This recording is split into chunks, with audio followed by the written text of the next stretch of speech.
ఇంకొక మాట చెప్పిండు కృష్ణారావు గారు, ఏందో 307 గాజుల రామారంలో నేను ఏందో కబ్జా పెట్టినా అని చెప్పిండు. అది కబ్జా పెట్టింది నువ్వు వివేకానందే కదా, వివేకానంద గారు కదా, కేపీ వివేకానంద. ఎవరిని పోయినా చెప్తారు ఆడ అడిగితే. నేను కూడా పోయి వచ్చిన మొన్న హైదరాబాద్ పోయి కూలిస్తే. CS14లో ఎట్లయితే నువ్వు చిన్న చిన్న పేద బిడ్డలని 80 గజాలు 100 గజాలకు ల్యాండ్ అమ్ముతున్నావో దొంగ రిజిస్ట్రేషన్స్ ఆ కాగితాలు సృష్టించి, అట్లనే గాజుల రామారంలో కూడా అదే చేస్తున్నారు. 80 గజాలు 100 గజాలు పాపం వాళ్ళు కష్టపడి సంపాదించుకున్న డబ్బుతోని మీరు అమ్ముతున్నారు, దగ్గర ఉండవి మీరు అట్లా సెటిల్మెంట్స్ చేస్తున్నారు. ఇప్పుడు ఏమవుతుంది, సడన్గా హైడ్రాన్ మేము మాసంతోళ్ళం తిట్టగానే పోయి ఆడ పేదవాళ్ళ గుడిసెలు కూడా కొడతారు. మీకేం నష్టం అవుతుంది? ఆ పేదవాళ్ళ మీద కూడా మీరు ఏరుకుంటున్నారు పైసలు. అన్యాయం మీద 307 సర్వే నెంబర్తో నాకు సంబంధం లేదు. నా భర్త ఫోటో ఏదైతే చూపించారో దాని గురించి నేను ఇప్పటివరకు ఎక్స్ప్లెనేషన్ ఇచ్చిన. ఆ ఎక్స్ప్లెనేషన్తో పాటు కృష్ణారావు గారితో పాటు టీ న్యూస్ ఛానల్తో పాటు ఎలిమినేటి ఈయన పేరేంది మహేశ్వరరెడ్డి, అల్లేటి మహేశ్వరరెడ్డి గారికి కూడా లీగల్ నోటీసులు ఇస్తున్నాం. ఇంకా గమ్మత్ ఏంటంటే ఇప్పుడు ఈ చెరువు, దీని మధ్యలో ఉన్న చెరువు అని చెప్పిన కదా, ఆ చెరువు పేరు ఏంటి అంటే ఎండి ఉస్మాన్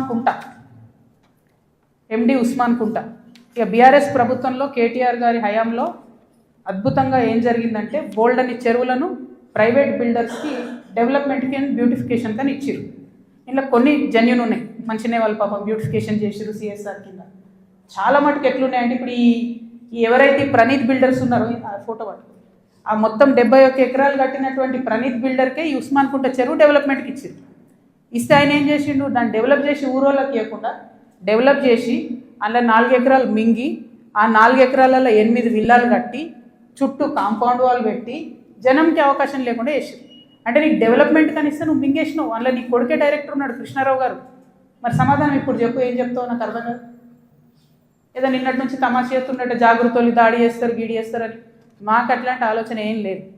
మేము మీ మీద దాడి చేసేంత పెద్ద వ్యక్తి మీరు కాదు. ఫస్ట్ థింగ్ వదిలేసేయండి, మీ మీద దాడి చేసే అవసరమే లేదు. మీ వెనుకో గుంటనక్క ఉంది చూసినావా, వాళ్ళని మాత్రం వదిలిపెట్టండి. ఆ గుంటనక్కకి చెప్తున్నాయి ఇప్పుడు ఇనమని. ఆ గుంటనక్క ఇంటుంటాడు, ప్రెస్ మీట్ నాకు తెలుసు. సియాట్ ల్యాండ్స్ ఉండే, దాన్ని తర్వాత ఏం చేసిండ్రు, సెయింట్ గోబెన్ అనే కంపెనీకి ఇచ్చిర్రు 70 ఎకరాలు. దాని తర్వాత ఏం చేసిర్రు, ఈ గుంటనక్క రికమెండ్ చేస్తే మన BRS government favourite builder Vasavi ఉన్నాడు కదా, ఆ వాసవి బిల్డర్కే ఇచ్చిర్రు. అయితే ఒక అధికారి దానిలో చాలా కీలక పాత్ర. ఆ అధికారి ఇప్పుడు ఈ గవర్నమెంట్లో కూడా కీలకంగా ఉన్నాడు. కానీ ఖచ్చితంగా సెయింట్ గోబెన్ ల్యాండ్కి సంబంధించి ఆ అధికారి పేరు, నేను చెప్పే గుంటనక్క గారి పేరు 2 కలిపి నేనే ఇస్తాను. విజిలెన్స్కి ఇస్తా, ఈడీకి ఇస్తా, సిబిఐకి ఇస్తా. ఇక చూసుకోరు, ఏం చేసుకుంటారో వేసుకో. నేను మీలాగా ఫాల్తు అలిగేషన్స్ చేయను. నా భర్త ప్రైవేట్ ల్యాండ్లో వ్యాపారం చేసిండు. ఏ రియల్ ఎస్టేట్లో ఉన్న వ్యక్తి అయినా చేస్తాడు. మేమెన్నడూ ప్రభుత్వ భూమి జోలికి పోలేదు. ప్రభుత్వానికి ప్రజలకు నష్టమయ్యే ₹1 పని కూడా మేము చేయలేదు. మీరు అనవసరంగా లేనిపోయిన అలిగేషన్స్ నా మీద వేసి ఈమె ఏదో జనం బాట పేరుతో జనంలో పోతుంది, ఈమెను డిస్టర్బ్ చేద్దాం, మైండ్ ఖరాబ్ చేద్దాం అనే ఆలోచనలు పెట్టుకుంటే మాత్రం నేను చూస్తూ ఊరుకోను. ఇవాళ జవాబు ఎందుకు ఇస్తున్నా అంటే నేను మీలాగా వెన్ను చూపించి పారిపోయే వ్యక్తిని కాదు. నా మీద వచ్చిన అలిగేషన్కి అవుట్రైట్గా సమాధానం చెప్పే వ్యక్తిని. నా జాగృతి కార్యకర్తలందరికీ కూడా, తెలంగాణ ప్రజలందరికీ కూడా నేను క్లారిటీగా చెప్తున్నాను. 10 ఏళ్ళ బీఆర్ఎస్ పాలనలో నాకు ఏ దాంతో కూడా సంబంధం లేదు. నన్ను నిజామాబాద్ వరకు పరిమితం చేసిండ్రు. 5 ఏళ్ళే నేను యాక్చువల్గా ఉన్నది పవర్లో. ఆ 5 ఏళ్ళు ఎంపీగా ఉన్నప్పుడు ఢిల్లీ, నిజామాబాద్, హైదరాబాద్. నా మొత్తం ట్విట్టర్ చూసుకోండి, నా క్యాలెండర్ చూసుకోండి.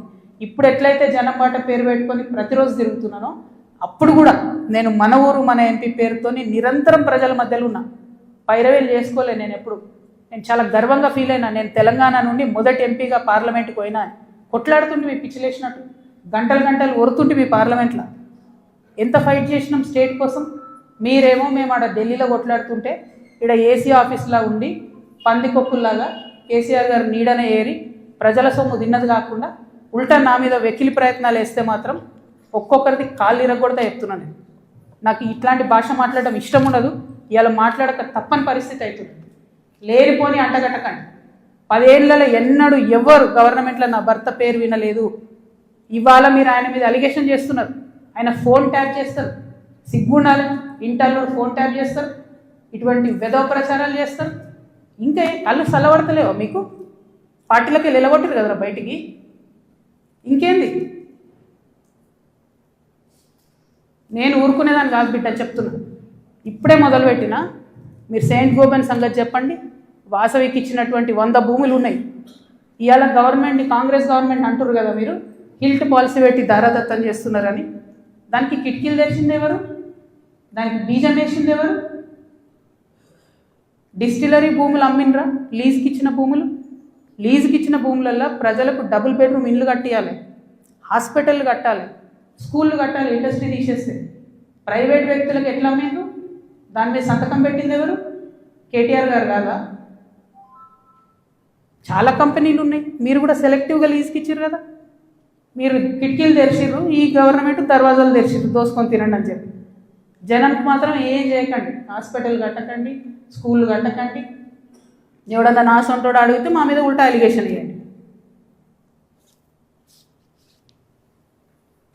అల్టిమేట్గా ప్రజా జీవితంలో ఉన్నటువంటి వ్యక్తులుగా, ఒక ఆడబిడ్డగా, తెలంగాణ ప్రజల మంచి కోరుకునేటటువంటి వ్యక్తిగా నేను మీ అందరినీ కూడా రిక్వెస్ట్ చేసి చెప్తా ఉన్నాను.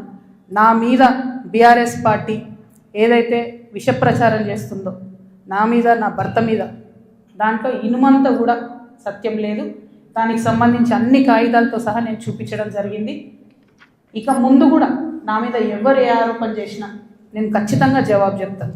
జవాబు చెప్పిన తర్వాతనే నేను ప్రజల పక్షాన నిలబడి వారిని ప్రశ్నిస్తాను. వారు మాత్రం జవాబు చెప్పకుండా వెన్నుపూస చూపించి పారిపోతూ ఉన్నారు. అది కరెక్ట్ పద్ధతి కాదు. మేమేదో మీ విఘ్నతకే వదిలేస్తున్నామంటే ప్రజలేం వదిలిపెట్టరు. టైం చూసి కర్రు కాల్చి వాత పెడతారు. మీరేం గొప్ప నాయకులు కాదు, పెద్ద నాయకులు కాదు. ఎంత పెద్ద నాయకులైనా ప్రజలకు జవాబుదారీ అన్న విషయాన్ని మర్చిపోయి మీరు ప్రవర్తిస్తే మాత్రం ఊరుకునేది లేదు. ఇది తెలంగాణ, ప్రజలు మేలుకుంటారు, ఖచ్చితంగా మాట్లాడతారు.